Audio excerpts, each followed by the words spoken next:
మీ అందమైన ప్రయాణం ప్రారంభించండి. 39 మీరు తల్లిదండ్రి అవ్వాలనే కలలను సాకారం చేయడానికి సహాయపడుతుంది.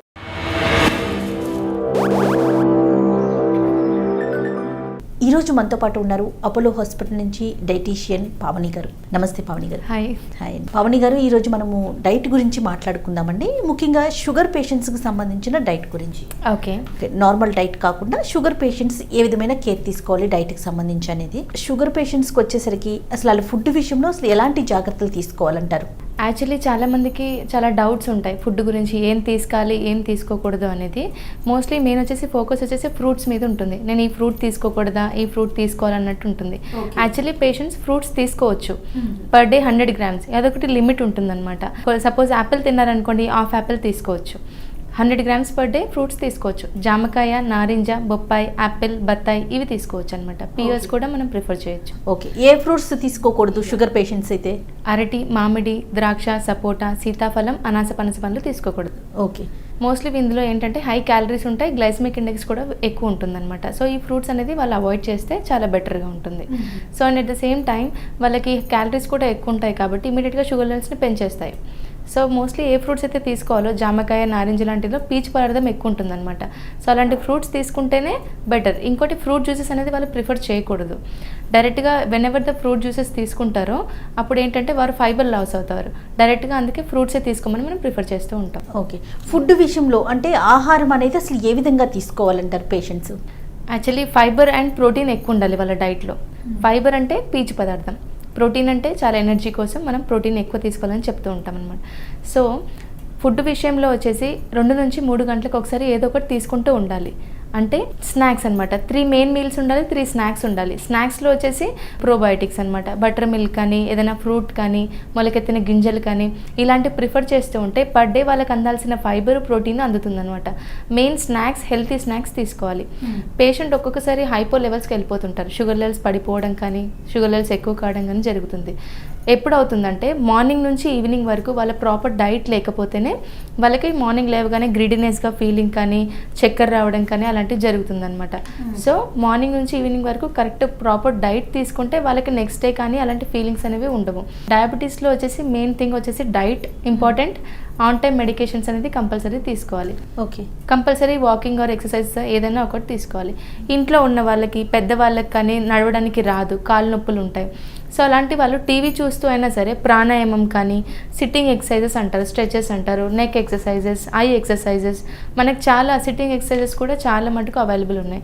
సో ఇవన్నీ ఎక్సర్సైజెస్ వాళ్ళు ప్రిఫర్ చేస్తే అట్లీస్ట్ 1 hour యాక్టివిటీ ఉండాలన్నమాట. ఒక వాకింగ్ ఒకటే యాక్టివిటీలో కౌంట్ అవ్వదు. మనం యోగా కూడా ప్రిఫర్ చేయొచ్చు, చాలా మంచిది. ఇవన్నీ అట్లీస్ట్ ఒక పర్ డే మొత్తంలో ఒక 1 hour యాక్టివిటీ ఉంటే చాలా హెల్ప్ఫుల్గా ఉంటుంది డయాబెటిక్ పేషెంట్స్కి. ఈ డయాబెటిక్ పేషెంట్స్కి వచ్చేసరికి చాలామంది ఏం చేస్తారంటే షుగర్ కాకుండా బెల్లం కానీ, హనీ కానీ తీసుకోవచ్చు అనుకుంటూ ఉంటారు. అలా తీసుకోవటం మంచిదేనంటారా? తీసుకోకూడదు. యాక్చువల్లీ చక్కెరలో ఎంత పర్సంటేజ్ ఉంటుందో షుగర్ పర్సంటేజ్, బెల్లం తేనెలో కూడా అంతే పర్సంటేజ్ ఉంటుంది. అది యాక్చువల్లీ షుగర్ లెవెల్స్ని డెఫినెట్గా పెంచేస్తుంది. అందుకే మనం బెల్లం తేనె కూడా ప్రిఫర్ చేయము. నాన్ డయాబెటిక్ పేషెంట్స్ ఎవరికైతే డయాబెటీస్ లేదో వాళ్ళు తీసుకోవచ్చు. డయాబెటిక్ పేషెంట్స్ తీసుకోకూడదు. డెఫినెట్గా షుగర్ లెవెల్స్ పెరుగుతాయి. అండ్ కొంతమంది ఏంటంటే మెంతులు తీసుకోవటం కావచ్చు, లేకుంటే కాకరకాయ జ్యూస్ తాగటం కావచ్చు.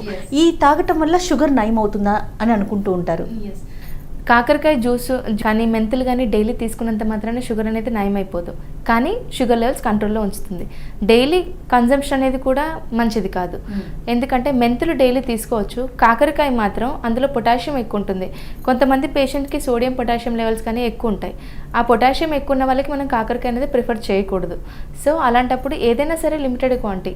కానీ కాకరకాయ కానీ, మెంతులు కానీ డయాబెటీస్కి చాలా హెల్ప్ అవుతుంది. షుగర్ లెవెల్స్ డెఫినెట్గా కంట్రోల్లోకి వచ్చేస్తాయి, కానీ నయం అయితే అయిపోదు. ఓకే. అసలు ఒక షుగర్ పేషెంట్ డైట్ అసలు ఏ విధంగా తీసుకోవాలంటారు మార్నింగ్ నుంచి ఈవినింగ్ వరకు? సో ఒక డైట్ ప్లాన్. మార్నింగ్ లేవగానే వాళ్ళు యాక్చువల్లీ వాకింగ్ కానీ, ఎక్సర్సైజ్ కానీ వెళ్ళేది ఉంటే వాకింగ్కి వెళ్ళే ముందు షుగర్ లెవెల్స్ పడిపోకుండా వాళ్ళు ఒక 4 బాదంలు నానబెట్టినవి, ఎట్ ద సేమ్ టైం దాంతోపాటు 3 అక్రోట్లు అనమాట. వాల్నట్స్ ఎందుకు ప్రిఫర్ చేస్తున్నామంటే అందులో ఒమేగా 3 ఉంటుంది, బ్యాడ్ ఫ్యాట్ని స్టోరేజ్ అవ్వనివ్వదు. సో 3 బాదంలు, 3 అక్రోట్లు అవి తీసుకొని వాళ్ళు వాకింగ్కి వెళ్ళేసి వచ్చిన తర్వాత గ్రీన్ టీ కానీ, మేథీ వాటర్ కానీ, సపోజ్ వాళ్ళకి టీ, కాఫీ అలవాటు ఉంటే వితౌట్ షుగర్ తీసుకోండి ఎర్లీ మార్నింగ్. సో ఈ ప్రాసెస్ అయిపోయిన తర్వాత బ్రేక్ఫాస్ట్కి వచ్చిన తర్వాత బ్రేక్ఫాస్ట్లో ఇడ్లీ, దోశ, చపాతీ, గోధుమ రవ్వ ఉప్మా, ఓట్స్, ఇవన్నీ స్ప్రౌట్స్ ఇవన్నీ తీసుకోవచ్చు నార్మల్గా. కానీ deep fried oil items, puri, vada, bonda అనేది తీసుకోకూడదు. మైదాకు సంబంధించినవి ఎక్కువ తీసుకోకుండా ఉంటేనే చాలా బెటర్గా ఉంటుంది. డైలీ వీలైనంత వరకు డయాబెటిక్ పేషెంట్స్ ఒక ఉడకబెట్టిన తెల్ల గుడ్డు ప్రిఫర్ చేస్తూ ఉండండి బ్రేక్ఫాస్ట్లో. అందులో ఏంటంటే మనకు బయోలాజికల్ ప్రోటీన్ దొరుకుతుంది కాబట్టి చాలా మంచిది. ఓకే, అంటే మన బ్రేక్ఫాస్ట్తో పాటుగా ఈ ఎగ్గును కూడా తీసుకోవాలంటారు. సపోజ్ ఒక పర్సన్ 3 ఇడ్లీలు తింటున్నారు అనుకోండి, 2 ఇడ్లీలు తినేసి దాంతోపాటు ఒక బాయిల్డ్ ఎగ్ వైట్ యాడ్ చేస్తే చాలా మంచిది. ప్రోటీన్ ఇంటేక్ ఎక్కువ అవుతుంది, at the same time carb intake తక్కువ అవుతుంది అనమాట. ఓకే, ఆఫ్టర్నూన్ తీసుకునే బ్రేక్ఫాస్ట్కి, లంచ్కి మధ్యలో ఒక స్నాక్ ఉండాలి కంపల్సరీగా. లంచ్కి, డిన్నర్కి మధ్యలో ఒక స్నాక్ ఉండాలి. డిన్నర్ కూడా 8 o'clock కల్లా కంప్లీట్ చేసేసి పడుకునే ముందు అట్లీస్ట్ ఒక 100 ml పాలు తాగి పడుకుంటే చాలా మంచిది. స్కిమ్డ్ మిల్క్ కూడా దొరుకుతుంది. అలా పాలు అలా అవైలబుల్ లేకపోతే పాలలో కొంచెం వాటర్ ఎక్కువ యాడ్ చేసేసి మలై తీసేసిన పాలనే తీసుకోవచ్చు, కానీ 100 ml. డాక్టర్ గారు, ఇప్పుడు బ్రేక్ఫాస్ట్కి, లంచ్కి మధ్యలో ఏ విధమైన ఫుడ్ తీసుకోవాలంటారు? బ్రేక్ఫాస్ట్కి, లంచ్కి మధ్యలో ఒక స్నాక్ అండ్ లంచ్కి, డిన్నర్కి మధ్యలో ఒక స్నాక్ ఉండాలి. ఆ స్నాక్స్లో వచ్చేసి మొలకెత్తిన గింజలు, దాల్ సూప్స్ కానీ, లేకపోతే మజ్జిగ కానీ, ఏదైనా పండు కానీ, ఇలాంటి ఫైబర్ ఎక్కువ ఉన్న ఫుడ్ తీసుకోవచ్చు. అండ్ వీలైనంత వరకు లంచ్లో సలాడ్ ఉండేటట్టు చూసుకోండి. సలాడ్ అంటే కీరా, క్యారెట్, టొమాటో, ఆనియన్, వీలైతే బీట్రూట్ ఎక్కువ తీసుకోకూడదు, రూట్ వెజిటబుల్స్ అవాయిడ్ చేస్తాము. సో బీట్రూట్ యాడ్ చేస్తే 2-3 slices యాడ్ చేయొచ్చు. ఒక సలాడ్, 1 cup ఆఫ్ సలాడ్ తీసుకున్న తర్వాతనే లంచ్ చేస్తే చాలా మంచిది. ఓకే, లంచ్ ఏ విధంగా ఉండాలి? మధ్యాహ్నం మోస్ట్లీ రైస్ ప్రిఫర్ చేయొచ్చు. మోస్ట్లీ డ్రైన్డ్ రైస్ ప్రిఫర్ చేయండి, అంటే గంజంపిన రైస్ తీసుకుంటూ ఉండండి. అండ్ రైస్ మధ్యాహ్నం తీసుకోవచ్చు, కానీ నైట్ టైంలో రైస్ అనేది ప్రిఫర్ చేయకూడదు. అండ్ మధ్యాహ్నం సలాడ్ ఎప్పుడైతే తీసుకుంటున్నామో ఆ టైంకి ఫైబర్ అనేది మనకి ఇంక్లూడ్ అవుతుంది. At the same time rice include చేయొచ్చు, కానీ నైట్ టైంలో రైస్కి బదులుగా చపాతీలు కానీ, లేకపోతే గోధుమ రొట్టెలు కానీ, లేకపోతే జొన్న రొట్టెలు కానీ, వీలైనంత వరకు మల్టీగ్రెయిన్ చపాతీ ప్రిఫర్ చేస్తూ ఉండండి. కీన్వా దొరుకుతుంది మీకు, ఒక మిల్లెట్ అనమాట, అది ఒక కొర్ర అన్నం అంటారు. సో అది కూడా చాలా మంచిది, ఫైబర్ అండ్ ప్రోటీన్ ఎక్కువ ఉంటుంది అందులో. అండ్ దాని బదులుగా బ్రౌన్ రైస్, దంపుడు బియ్యం, సో ఇలాంటివి ఎక్కువ. ఓట్స్ కూడా పాలల్లో కలిపి తీసుకునే కంటే ఓట్స్ ఉప్మా, వెజిటేబుల్స్ యాడ్ చేసేసి ఉప్మా ఫామ్లో తీసుకుంటే ఇంకా బెటర్గా ఉంటుంది. ఓకే ఓకే, ఆఫ్టర్నూన్ లంచ్ తర్వాత ఈవినింగ్ వరకు చాలా మంది ఇంకేం తీసుకోరు, డైరెక్ట్గా నైట్ డిన్నర్కి వెళ్ళిపోతుంటారు. అది కరెక్టే అంటారా? అది కరెక్ట్ కాదు. యాక్చువల్లీ ఈవినింగ్ ఒక స్నాక్ ఉండాలి కంపల్సరీగా. ఎందుకంటే 1 o'clock లంచ్ చేసిన తర్వాత డిన్నర్ టైం వచ్చేసి 8. డయాబెటిక్ పేషెంట్స్ 3 hours ఒకటి ఏదో ఒకటి ఇంటేక్ తీసుకుంటూ ఉండాలి. సో అట్లీస్ట్ చాలా గ్యాప్ అయిపోతుంది. సో డిన్నర్ టైంకి వచ్చేసేంతవరకు వాళ్ళకి ఏమవుతుందంటే హైపోగా ఫీల్ అవుతారు, అంటే లైక్ గ్రిడినెస్గా, చాలా వీక్గా ఫీల్ అవుతారు అనమాట. సో ఈవినింగ్ టైంలో మజ్జిగ కానీ, ఏదైనా ఫ్రూట్ కానీ ఇంక్లూడ్ చేస్తే వాళ్ళకి అంత ఫ్రీ షుగర్ లెవెల్స్ అనేవి అంత హైప్ పడిపోవడం కానీ జరగదు. డయాబెటిక్ పేషెంట్స్ ఈ మధ్యకాలంలో మనం ఎక్కువగా చూస్తూ ఉన్నాము, షుగర్ ఫ్రీవి ఎక్కువ దొరుకుతూ ఉన్నాయి. సో అవి ఎక్కువ కాఫీ, టీ కావచ్చు, షుగర్ ఫ్రీ కాఫీ అని, స్వీట్స్ అని, ఈవెన్ ఐస్ క్రీమ్స్లో కూడా షుగర్ ఫ్రీ ఐస్ క్రీమ్స్ అనేసి యూస్ చేస్తున్నారు. అది హెల్ప్ఫుల్లా బాడీకి, ఎలా ఉంటుందంటారు? అది యాక్చువల్లీ మేము ప్రిఫర్ చేయము. యాజ్ ఎ డైటీషియన్గా షుగర్ ఫ్రీ మంచిదని చెప్పట్లేదు, ఎట్ ద సేమ్ టైం మంచిది కాదు అని కూడా చెప్పట్లేదు. టేస్ట్ బడ్ని సాటిస్ఫై చేయడానికి షుగర్ ఫ్రీ అనేది వచ్చిందనమాట. సో ఎక్కువ ఇంటేక్ తీసుకుంటే కూడా కంపల్సరీ కిడ్నీ మీద ప్రెషర్ ఎక్కువ పడుతుంది. Weekly 4 to 5 times, that to limited క్వాంటిటీలో షుగర్ ఫ్రీ యూస్ చేస్తేనే బెటర్ అనమాట. ఓకే, నైట్ యూస్ చేసే డిన్నర్లో ఏ విధమైన ఫుడ్ ఉండాలంటారు? మోస్ట్లీ ఓట్స్ కానీ, లేకపోతే జొన్న రొట్టెలు కానీ, గోధుమ రొట్టెలు కానీ, గోధుమ రవ్వ కూడా రైస్లో, అన్నంలో వండేసి ఏ కర్రీతో అంటే ఆ కర్రీతో మిక్స్ చేసుకొని తినాలి. వీలైనంత వరకు మధ్యాహ్నం పూట ఆకుకూరల పప్పు ఉండేటట్టు చూడండి. నార్మల్ దాల్ కాకుండా ఏదైనా ఆకుకూర యాడ్ చేస్తూ ఉండండి. తర్వాత ప్రెగ్నెంట్ లేడీస్లో కొంతమంది మనం డయాబెటిక్ పేషెంట్స్ని చూస్తాం, వాళ్ళకి ఏ విధమైన ఫుడ్ని మీరు ప్రిఫర్ చేస్తారు? మోస్ట్లీ ప్రెగ్నెంట్ లేడీస్ వెజిటేబుల్స్ అనేది ఎక్కువ ఇంక్లూడ్ చేస్తూ ఉండాలి. ఎట్ ద సేమ్ టైం వాళ్ళకి అది తినాలి, ఇది తినాలి అన్నట్టు ఒక ఫీలింగ్ అనేది ఉంటుంది. సో అప్పుడు ఏం చేస్తామంటే పాప్కార్న్ ఏదైనా సరే లిమిటెడ్ క్వాంటిటీలో మనం తీసుకోవచ్చని చెప్తూ ఉంటాం. సో వాళ్ళకి పపాయ ఏం ప్రిఫర్ చేయకూడదు. సో కొన్ని ఫ్రూట్స్ అనేది రెస్ట్రిక్షన్స్ ఉంటాయి. జామకాయ, నారింజ, బొప్పాయి అనేది ప్రిఫర్ చేయకూడదు. యాపిల్ అనేవి తీసుకోవచ్చు.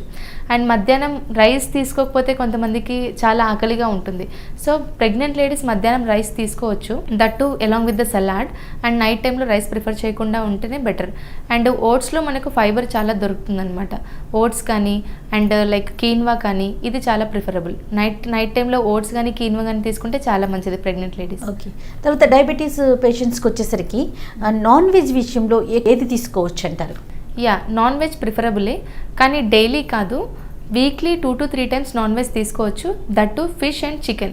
మనకు ఫిష్లో ఏంటంటే మొత్తం ప్రోటీనే ఉంటుంది, కార్బోహైడ్రేట్ కంటెంట్ అనేది ఉండదు. సో ఫిష్ అనేది ప్రోటీన్ ఎక్కువ ఉంటుంది కాబట్టి 50 grams per day fish, chicken తీసుకోవచ్చు. మటన్ మోస్ట్లీ అవాయిడ్ చేయాలి, కొలెస్ట్రాల్ లెవెల్ని పెంచుతుంది. వెజిటేరియన్స్ వాళ్ళు ఏ విధమైన డైట్ తీసుకోవాలంటారు? వెజిటేరియన్స్ వచ్చేసి మోస్ట్లీ ప్రోటీన్ ఇంటేక్ తక్కువ ఉంటుంది వాళ్ళ డైట్లో. సో వాళ్ళు వచ్చేసి chana, rajma, barley, oats and at the same time మొలకెత్తిన గింజలు, పీస్, సో ఇలాంటివి ఎక్కువ ఇంక్లూడ్ చేస్తూ ఉంటే వాళ్ళకి ప్రోటీన్ అనేది కంపెన్సేట్ అవుతుంది అనమాట. సో డెఫినెట్గా ఇప్పుడు బాయిల్డ్ ఎగ్ వైట్ చెప్పాను బ్రేక్ఫాస్ట్లో, సో అది వెజిటేరియన్స్ తీసుకోలేరు బాయిల్డ్ ఎగ్ వైట్. సో వాళ్ళు అలాంగ్ విత్ ద బ్రేక్ఫాస్ట్ ఒక పిడికెడు మొలకెత్తిన గింజలు యాడ్ చేస్తూ ఉండండి. And at the same time కొంతమందికి మొలకెత్తిన గింజలు తీసుకుంటే గ్యాస్ ట్రబుల్ ఫామ్ అవ్వడం కానీ జరుగుతుంది. సో అలాంటి వాళ్ళు బాయిల్ చేసిన మొలకెత్తిన గింజలైనా పర్లేదు తీసుకోవచ్చు. బట్ ప్రోటీన్ ఇంటేక్ అనేది కంపల్సరీ ఉండాలి డయాబెటిక్ పేషెంట్స్ డైట్లో. సో హెల్తీ లైఫ్ స్టైల్ కోసం ఏ విధమైన సూచనలు పాటించాలంటారు? పర్ డే కంపల్సరీ 3 నుంచి 4 లీటర్ల వాటర్ ఉండాలి. వాటర్ ఇంటేక్ అనేది కంపల్సరీ ఉండాలి. వాటర్ ఎక్కువ తీసుకున్నప్పుడు మన బాడీలో టాక్సిన్స్ అనేవి రిమూవ్ అవుతూ ఉంటాయి. సో వాటర్ ఇంటేక్ ఎక్కువ పెంచండి. At the same time at least 1 hour compulsory activity అనేది చూసుకోండి. ఇంట్లో వాకింగ్ చేయలేని వాళ్ళు, రన్నింగ్ అలా చేయలేని వాళ్ళు, నాట్ ఓన్లీ దిస్ థింగ్స్ చాలా ఉన్నాయి మనకు ఎక్సర్సైజ్ పార్ట్స్లో వచ్చేసి యోగా ఉంది, ప్రాణాయామం, నెక్ ఎక్సర్సైజెస్, కూర్చొని కూడా ఎక్సర్సైజెస్ అనేది చేయొచ్చు, మనం స్ట్రెచెస్ కూడా చేయొచ్చు. సో ఇంకోటి ఏంటంటే ఎవ్రీ 2 to 3 అవర్స్కి స్నాక్స్ తీసుకుంటూ ఉండండి. ఒకటేసారి ఎక్కువ ఫుడ్ కాకుండా కొద్దిగా హెల్తీ ఫుడ్ని ఇంక్లూడ్ చేస్తూ ఉండాలి. బేకరీ ఫుడ్స్ మోస్ట్లీ అవాయిడ్ చేస్తూ ఉండండి. వాటర్ ఇంటేక్ ఎక్కువ, నిమ్మరసం లాంటివి, జ్యూసెస్ లాంటివి, బటర్ మిల్క్ లాంటివి జ్యూసెస్ ఎక్కువ ప్రిఫర్ చేస్తూ ఉండండి స్నాక్ టైంలో. అండ్ పడుకునే ముందు డైలీ 100 ml పాలు తీసుకుంటే బయోలాజికల్ ప్రోటీన్ చాలా మంచిది. ఈచ్ అండ్ ఎవ్రీ పేషెంట్ తీసుకోవచ్చు. మనం పిల్లలకు కూడా ప్రిఫర్ చేయొచ్చు పాలు. పడుకునే ముందు పాలు ఇస్తే ఏంటంటే వాళ్ళకు throughout the night early morning లేవగానే గ్రిడినెస్ కానీ వీక్నెస్ కానీ ఫీల్ అవ్వరు. సో మనకు పాలు వచ్చేసి స్లోగా ఎనర్జీ రిలీజ్ కాబట్టి డెఫినెట్గా పడుకునే ముందు 8 o'clock కల్లా డిన్నర్ కంప్లీట్ చేసేసి వీలైనంత వరకు 10 o'clock కల్లా పాలు తీసుకొని నిద్రపోవడం చాలా మంచిది. కంపల్సరీ 8 గంటల నిద్ర ఉండాలి. Thank you so much Pavani garu. Thank you. మా వీడియో కనుక మీకు నచ్చినట్లయితే లైక్ చేయండి, షేర్ చేయండి, సబ్స్క్రైబ్ చేయండి.